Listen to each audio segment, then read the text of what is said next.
Amber's life was defined by routines, small rituals that gave her a sense of control in a chaotic world.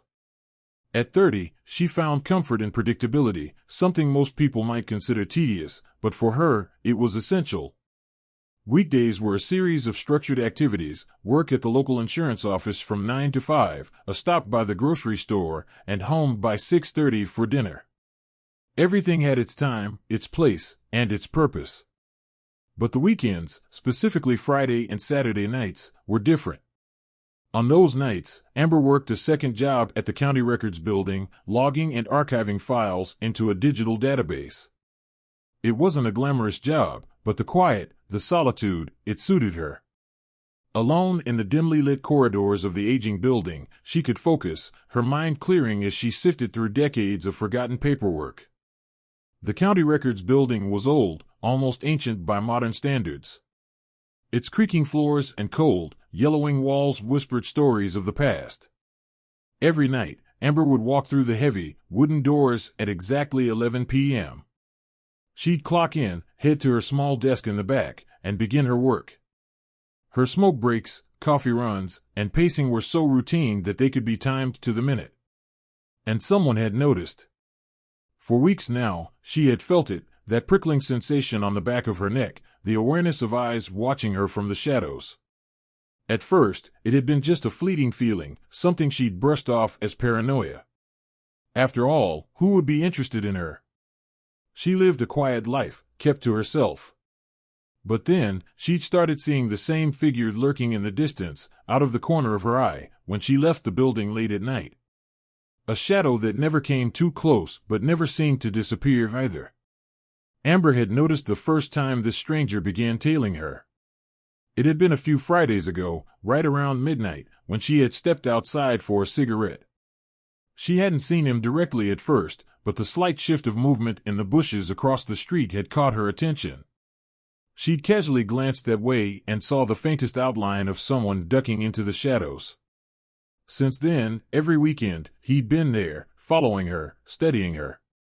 He had made one critical mistake, though: he underestimated her. The killer, at least, that's what he thought of himself as, was growing impatient. He had spent weeks observing Amber, learning her patterns, waiting for the perfect moment to strike. She was a perfect victim, quiet, isolated, and predictable. He loved predictable. It made everything so much easier. He planned to strike tonight, on a Friday when she was alone in the county records building once again. Her smoke breaks were like clockwork, and he knew exactly where she'd be and when she'd be there. It was close to midnight when Amber stepped outside for her cigarette, the cool autumn air biting at her skin. She leaned against the stone wall of the building, her eyes scanning the empty street as she took a slow drag. She let the smoke fill her lungs, savoring the calm before what she knew was coming. She'd been preparing for this moment, and as much as she hated to admit it, there was a thrill coursing through her veins. She heard the subtle crunch of footsteps behind her, soft, calculated, but not as quiet as he'd hoped. Amber smiled to herself, the cigarette dangling from her lips. The killer was finally making his move. She could feel his presence behind her, lurking just beyond the edge of the building. He probably thought she was completely unaware, an easy target. Amber stubbed out the cigarette on the wall and flicked the butt into the street.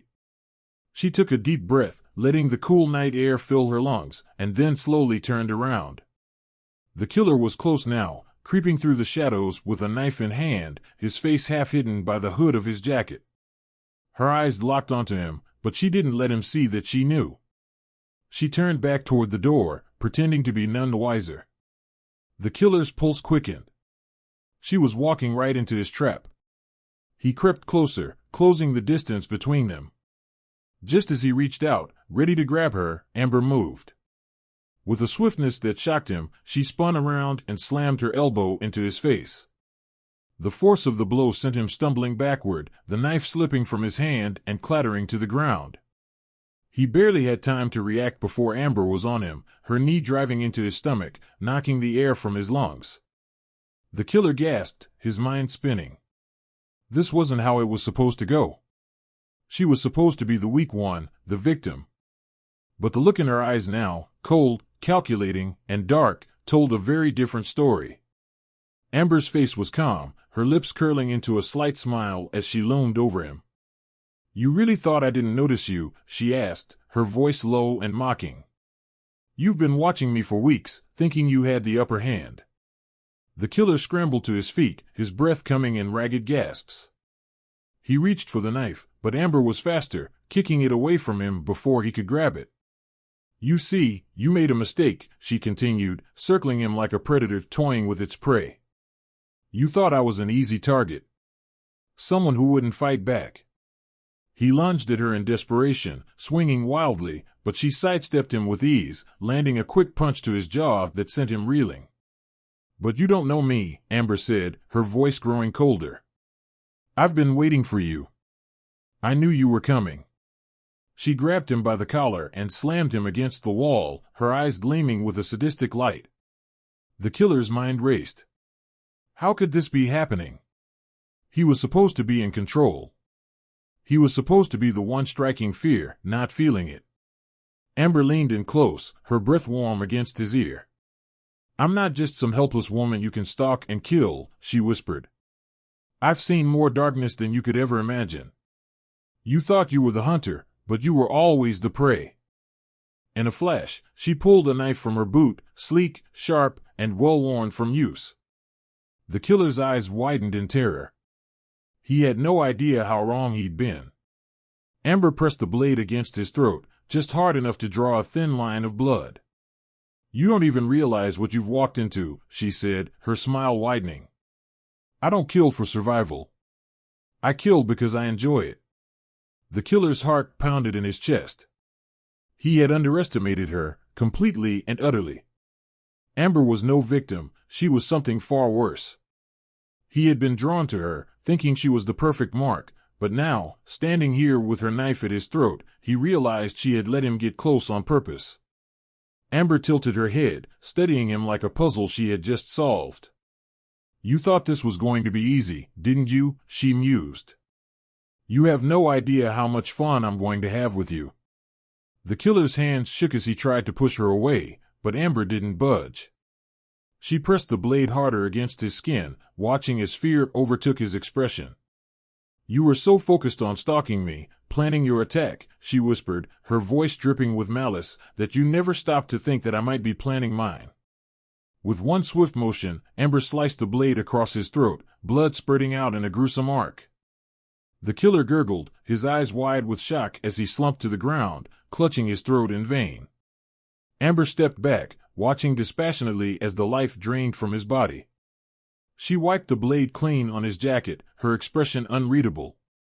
This wasn't the first time she'd killed, and it wouldn't be the last. She'd been waiting for this moment, the chance to let her darker instincts take over once again. The killer had thought he was in control, but Amber had been playing him all along, manipulating his every move. She wasn't the victim. She was the monster lurking in the shadows, waiting for the right moment to strike. As the last breath left his body, Amber crouched down next to the man, her face inches from his. "Thank you," she whispered, her voice soft and almost tender. "You gave me a reason to come out and play again." She stood up, leaving his body where it lay, and calmly walked back into the county records building. She still had hours left in her shift, and the night was far from over.